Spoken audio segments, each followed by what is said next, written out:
کے ایک حکم سے جاری ہے ابھی تک. ہم نیل پہ اس خط کا اثر دیکھ رہے ہیں, ہم نیل پہ اس خط کا اثر دیکھ رہے ہیں, حیرت سے وہ توقیر بشر دیکھ رہے ہیں, جبریل سمیٹے ہوئے پر دیکھ رہے ہیں. الحمدللہ اللہ پاک کا بے پناہ احسان ہے. اللہ پاک نے بہت بڑا کرم فرمایا ہمارے اور آپ کے اوپر کہ اس نے ہمیں انسان بنایا. پھر اس نے بڑا کرم فرمایا, انسان بنانے کے بعد اپنے حبیب کی امت میں پیدا فرمایا. پھر اس نے بہت بڑا کرم فرمایا, اپنے حبیب کی امت میں پیدا فرمانے کے بعد بھی ان 72 میں نہ رکھا جو جہنم میں جائیں گے, الحمدللہ اس ایک میں رکھا جو جنت میں جائے گا. جسے آج کے دور میں ناجیہ فرقہ سنی اہل سنت والجماعت المعروف مسلک اعلی حضرت کے نام سے لوگ جانتے ہیں. الحمدللہ ادھر بھی سارے وہی لوگ جلوہ بار ہیں, ادھر بھی سنانے والے بھی وہی ہیں. اب تھوڑی دیر میں آپ کے مطلب کی کچھ باتیں آپ کے سامنے رکھنا چاہتا ہوں. اللہ پاک ہم سب کو عمل کی توفیق عطا فرمائے. ہم نے ابھی اور آپ نے پہلے 12ویں شریف کے جشن منائے, اللہ پاک نے اپنے بندوں کو توفیق عطا فرمائی. پھر 11ویں شریف کے جشن منائے. الحمدللہ آج عرس الفت شاہ میں ہم اور آپ شریک ہیں. دنیا کے اندر ایک قوم, ایک طبقہ ایسا ہے کہ جو ان اللہ والوں کی یاد کو مناتا ہے اور متباتر مناتا ہے, کنٹینیو مناتا ہے, بلا ناغہ مناتا ہے. اور ایک طبقہ ایسا ہے کہ جو اللہ والوں کی یاد منانے کے اوپر پابندی لگاتا ہے.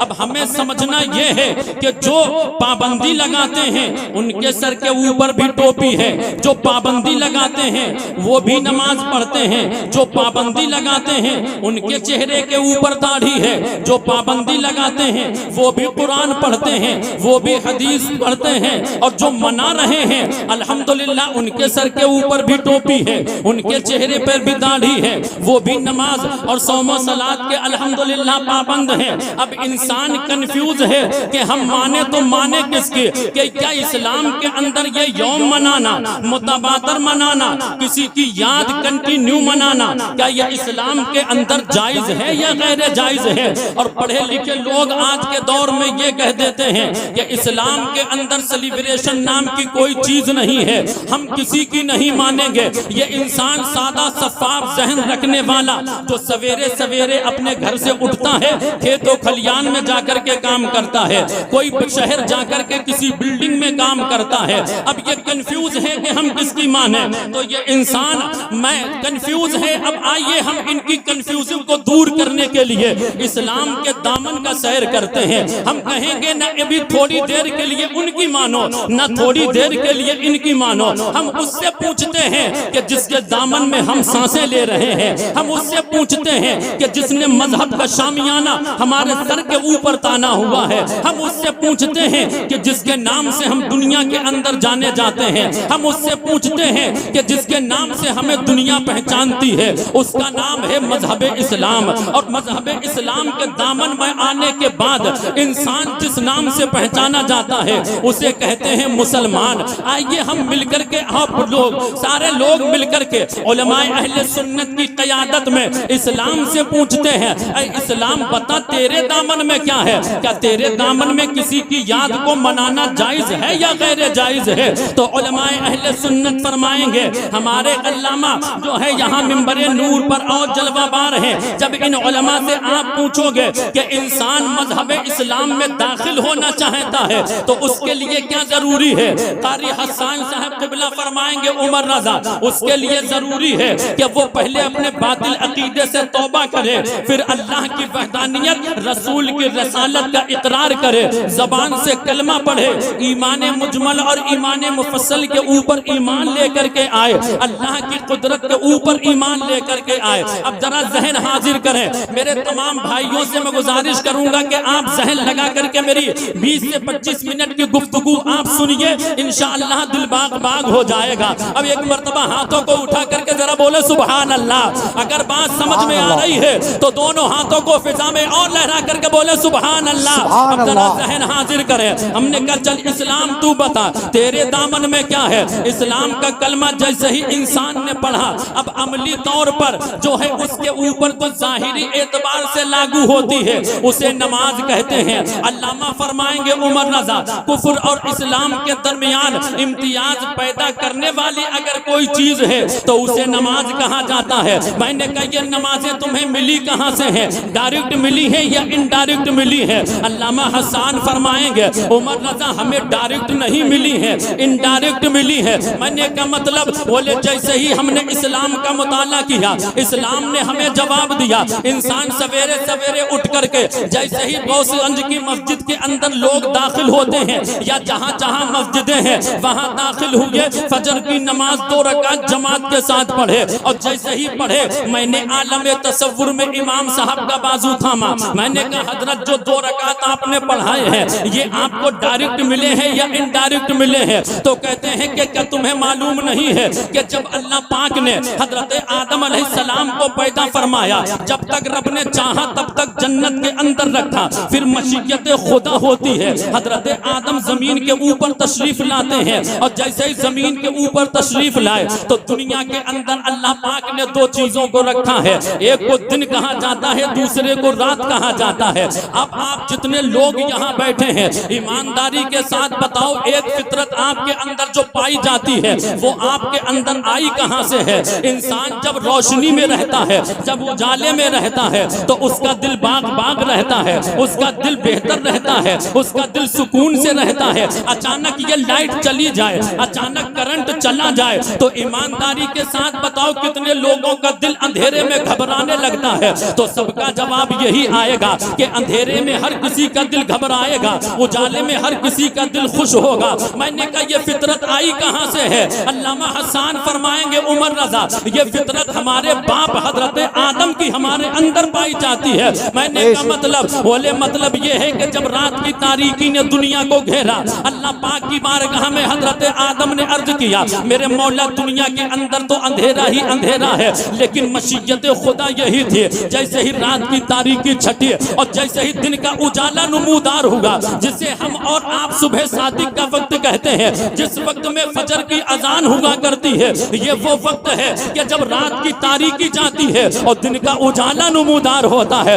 دن کا اجالا ہوتا ہے۔ یاد رکھیے اے میرے عزیزو، جب تمہیں کوئی نعمت ملتی ہے تم ڈینس پارٹیاں نچایا کرتے ہو، جب تمہیں کوئی نعمت ملتی ہے تو تم دنیاوی خرافات کرتے ہو۔ جس آدم کی تم اولاد ہو، تمہارے باپ حضرت آدم کو جب دنیا کے اندر اللہ پاک نے دن جیسی نعمت سے نوازا تو تمہارے باپ نے کیا کیا ذرا اندازہ کرو۔ حضرت آدم نے دن کے اجالے کو آتے ہوئے دیکھا، رات کی تاریکی کو جاتے ہوئے دیکھا۔ اللہ کا شکریہ ادا کرنے کے لیے، اللہ کی بارگاہ میں شکریہ ادا کرنے کے لیے حضرت آدم علیہ السلام نے 2 رکعت نماز نفل شکرانہ کے ادا کیے۔ حضرت آدم کو ان کی ادا اتنی پسند آئی، اتنی پسند آئی، اتنی پسند آئی، وہی امت محمدیہ کے لیے، ہمارے اور آپ کے لیے اللہ پاک نے فجر کے 2 رکعت فرض بنا دیے۔ بے شک سبحان اللہ سبحان اللہ، نعرے تکبیر،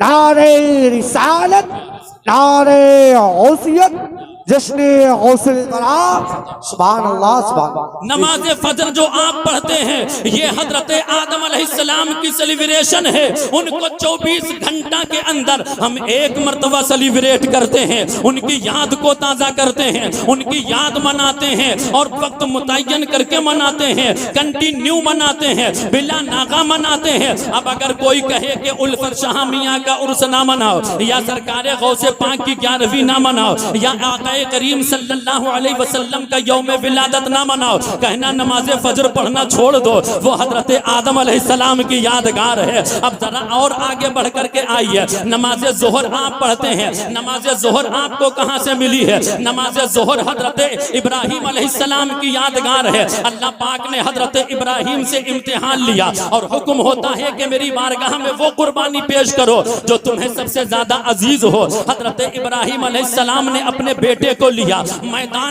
میدان میں جا کر کے باپ نے بیٹے کی گردن کے اوپر چھری کو رکھ دیا. میرے عزیزو ذرا ذہن حاضر کریں, جب باپ نے بیٹے کی گردن کے اوپر چھری کو رکھا, چھری کا کام ہے کاٹنا, لیکن چھری کاٹ نہیں رہی ہے. حضرت ابراہیم علیہ السلام اللہ کی رضا کے لیے اپنے بیٹے کی قربانی کرنے کے لیے تیار ہیں. اللہ کا حکم ہوتا ہے حضرت فرشتوں کو, اے فرشتوں دیکھو میرا خلیل ہے. فرشتوں نے عرض کیا میرے مولا واقعی تیرا خلیل ہے, تیرا دوست ہے, تیرے اوپر سب کچھ قربان کر دے گا, تیرے نام پر ہر چیز قربان کر دے گا. پھر اللہ کا حکم حضرت جبریل کو ہوتا ہے, دوڑے جبریل جاتے ہیں, جنت سے دمبا لیا, حضرت اسماعیل کو ہٹایا, دمبا ذبح ہو جاتا ہے, آنکھوں سے پٹی بندھی ہوئی, دمبا ذبح ہوگا. حضرت ابراہیم نے آنکھوں سے پٹی کو ہٹا کر کے دیکھا تو دیکھا سامنے اسماعیل مسکرا رہے ہیں اور نیچے دمبا ذبح ہوا پڑا ہے. اللہ پاک نے حضرت ابراہیم کو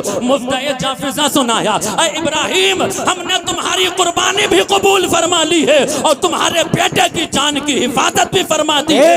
بیٹے کی قربانی, بیٹے کی جان بچ جانے کے بعد, قربانی قبول ہونے کے بعد اللہ کا شکریہ ادا کرنے کے لیے حضرت ابراہیم علیہ السلام نے 4 رکعت نماز نفل شکرانہ کے ادا کیے. ظہر کا وقت تھا, اللہ کو ان کی ادا اتنی پسند آئی, وہی امت محمدیہ کے لیے ہمارے اور آپ کے لیے اللہ پاک نے ظہر کے 4 رکعت سبحان اللہ. بہت اچھا. نماز عصر آپ پڑھتے ہیں. نماز عصر ایک روایت میں حضرت یونس کے تعلق سے ہے, دوسری روایت میں حضرت عزیر علیہ السلام کے تعلق سے ہے. حضرت عزیر نے اللہ کی بارگاہ میں عرض کیا میرے مولا تو انسان کو زندگی عطا فرمایا, پھر اس کو موت عطا فرمائے گا, پھر اس کو دوبارہ زندگی دے گا. اے میرے مولا میں پریکٹیکل کے طور پہ دیکھنا چاہتا ہوں تو انسان کو کیسے مارے گا, پھر دوبارہ اس کو کیسے زندگی عطا فرمائے گا. حضرت عزیر کی اللہ پاک نے خواہش کو پورا فرمایا. سفر کے لیے نکلتے ہیں, درخت کے نیچے آرام کرنے کے لیے ٹہرنے کے بعد اللہ پاک نے ان کی روح کو نکلوا لیا اور پورے 100 سال تک حضرت عزیر علیہ السلام کو اسی حالت میں رکھا. 100 سال کے بعد اللہ پاک نے دوبارہ آپ کو زندگی عطا فرمائے. پھر جو ہے خواہش پوری ہونے کے بعد میں, دوبارہ زندگی ملنے کے بعد میں حضرت عزیر علیہ السلام نے اللہ کا شکریہ ادا کرنے کے لیے 4 رکعت نماز نفل شکرانہ کے ادا کیے. عصر کا وقت تھا, اللہ پاک کو ان کی ادا اتنی پسند آئی, وہی امت محمدیہ کے لیے ہمارے اور آپ کے لیے اللہ پاک نے عصر کے 4 رکعت فرض بنا دیے.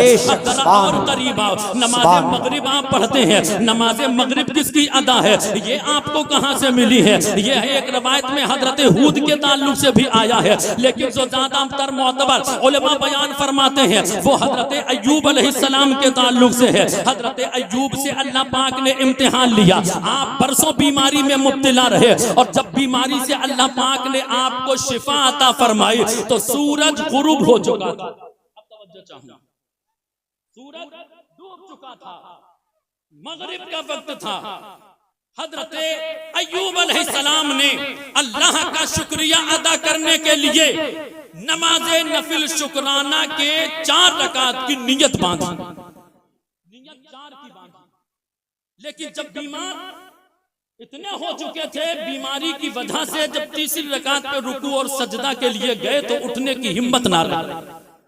نیت 4 کی باندھی تھی, لیکن جب تیسری رکعت پہ گئے رکوع اور سجدہ کے لیے تو اٹھنے کی ہمت نہ رہی. 3 ہی پر بیٹھ جاتے ہیں اور سلام پھیر دیتے ہیں. رب کی رحمتوں نے جواب دیا, اے ایوب تم نے نیت تو 4 کی باندھی تھی, لیکن میری بارگاہ میں تمہارے 3 اتنے قبول ہو گئے ہیں. اے ایوب دنیا کے اندر جب تک میرے بندے یا جہاں جہاں میرے بندے رہیں گے میری عبادت کرتے رہیں گے, عبادت ہماری ہوگی, مگر اے ایوب ادا تمہاری ہوگی. اللہ پاک نے اس کو ایسا قبول فرمایا کہ جب لوگ نماز مغرب کو ادا کرتے ہیں نیت تو 4 کی باندھی, اللہ پاک کی بارگاہ میں ان کے 3 اتنے مقبول ہوئے کہ جب تک اللہ کے بندے عبادت کرتے رہیں گے حضرت ایوب علیہ السلام کی یاد تازہ ہوتی. سبحان اللہ سبحان اللہ. بہت اچھا. عشاء کے تعلق سے ایک روایت میں حضرت موسیٰ علیہ السلام کے تعلق سے آیا, دوسری روایت میں ہمارے اور آپ کے آقا جناب محمد رسول اللہ صلی اللہ تعالیٰ علیہ وسلم کے متعلق آیا. اب علماء اہل سنت کی خدمت میں یہ عرض کروں گا, حضرت یہ نماز ہے کیا؟ علماء اہل سنت فرمائیں گے نماز اللہ کی عبادت خاص ہے جو فقط اللہ کے لیے پڑھی جاتی ہے, غیر اللہ کے لیے نہیں پڑھی جاتی ہے. سوائے اللہ کے کسی کو سجدہ روا نہیں ہے, کسی کے لیے جائز نہیں ہے. اگر سجدے کی نیت سے کسی اور چیز کے آگے انسان جھکے گا تو خارج اسلام ہو جائے گا. میں نے کہا حضرت جب اللہ نے اپنی بندگی خاص, اپنی عبادت خاص اپنے بندوں سے کرائی تو ڈائریکٹ نہیں کرائی ہے, بلکہ ان پانچوں کی پانچوں نمازوں کو اس نے اپنے کسی نہ کسی محبوب بندے کے قدموں سے وابستہ فرما رکھا ہے. اے لوگوں سنو, تاجدار اہل سنت فرماتے ہیں وصل مولا چاہتے ہو تو وسیلہ ڈھونڈ لو, بے وسیلہ نجدیو ہرگز خدا ملتا نہیں, مل نہیں سکتا خدا. ان کا وسیلہ چھوڑ کر غیر ممکن ہے کہ چڑھیے چھت پہ زینہ چھوڑ کر. ارے جب تم سے وہ اپنی بندگی خاص کروائے تو بلا نبیوں کے وسیلے سے نہیں کروائے تو تمہیں بغیر نبی کے وسیلے سے اپنی جنت کیسے عطا فرماتے ہیں؟ سبحان اللہ سبحان اللہ. جی جی دریا ہے یا تو دشت ہے, ہائے عمر کیسا میرا وقت ہے, ہر گھڑی ہر کام کرنا سخت ہے, اے رضا ہر کام کا ایک وقت ہے, دل کو بھی آرام ہو ہی جائے گا. اس لیے شارٹ کر میں بس 2 سے 3 منٹ میں پورا کا پورا اسلام, پورا کا پورا اسلام اللہ کے نیک بندوں کی یادگار ہے. پورا کا پورا اسلام.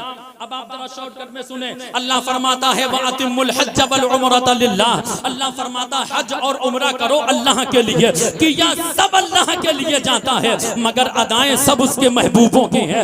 اسی طرح سے روزہ, اللہ پاک کے کسی محبوب پیغمبر نے کسی مہینہ میں 9 دن روزہ رکھا, کسی نے 7 دن روزہ رکھا, کوئی 3 4 5 کو روزہ رکھا کرتے تھے, کوئی 7 8 کو روزہ رکھا کرتے تھے, کوئی نے 17 18 29 کو روزہ رکھا ہے. اللہ پاک نے امت محمدیہ کے اوپر کرم فرمایا, ماہ رمضان کی شکل میں پورا مہینہ عطا فرما دیا. اسی طرح سے زکات, میرے آقا صلی اللہ علیہ وسلم کا جو ہے طریقہ ہے, اللہ پاک کے پیارے حبیب نے حکم فرمایا, اللہ نے اس کو فرض قرار دیا. اللہ کے حبیب کی ادا کو دیکھ کر کے اللہ کے بندے اس کے اوپر ادا کرنے لگے. اے میرے عزیزو, پورا کا پورا اسلام اللہ کے نیک بندوں کی یادگار ہے. اب اگر کوئی کہے اللہ والوں کی یاد نہ مناؤ, کہنا نماز فجر پڑھنا چھوڑ دو, وہ حضرت آدم کی یادگار ہے. کوئی کہے کہ اللہ والوں کی یاد نہ مناؤ, کہنا نماز ظہر پڑھنا چھوڑ دو, وہ حضرت ابراہیم کی یادگار ہے. کوئی کہے اللہ والوں کی یاد نہ مناؤ, کہنا نماز عصر پڑھنا چھوڑ دو, وہ حضرت عزیر کی یادگار ہے. کوئی کہے اللہ والوں کی یاد نہ مناؤ, کہنا نماز مغرب پڑھنا چھوڑ دو, وہ حضرت ایوب کی یادگار ہے. کوئی کہے نماز جو ہے اللہ والوں کی یاد نہ مناؤ, کہنا نماز عشاء پڑھنا چھوڑ دو, وہ ہمارے آقا یا حضرت موسیٰ کی یادگار ہے. اے میرے عزیزو, اسی طرح سے پورا کا پورا اسلام اللہ کے نیک بندوں کی یادگار ہے. اب اگر کوئی کہے کہ اللہ والوں کی یاد نہ مناؤ, کہنا اسلام چھوڑ دو, تمہارے اوپر سے جو ہے یادوں کا معاملہ ٹل جائے گا, ورنہ تم مر سکتے ہو. لیکن نعرے تکبیر, نعرے رسالت, نعرے غوثیت, مسلک اعلی حضرت, فیضان اعلی حضرت, شاعر اسلام نور علی نور کانپوری. محبت سے ذرا بولے سبحان اللہ, اور زور سے بولنے ذرا سبحان اللہ. بات سمجھ میں آئی کہ نہیں؟ یہ سارے لوگ منبر ہی پر آئیں گے اور سب کو آپ سماعت کریں گے. بس 2 منٹ مجھے اور سماعت کر لیجئے, محبت سے بولے سبحان اللہ. اب یہ نماز ہے کس کے اوپر فرض؟ یہ نماز ہے کس کے اوپر فرض؟ اے میرے عزیزو, جس نے اللہ کی وحدانیت کا اقرار کیا اور زبان سے رسول کی رسالت کا اقرار کیا, جس نے اللہ کی وحدانیت کا اقرار کیا, رسول کی رسالت کا اقرار کیا, یعنی زبان سے کلمہ پڑھا, ان کے اوپر نماز فرض ہے. کلمہ پڑھنے والے آپ سب لوگ ہیں, ایمانداری کے ساتھ بتاؤ کتنے لوگ نمازوں کے پابند ہیں؟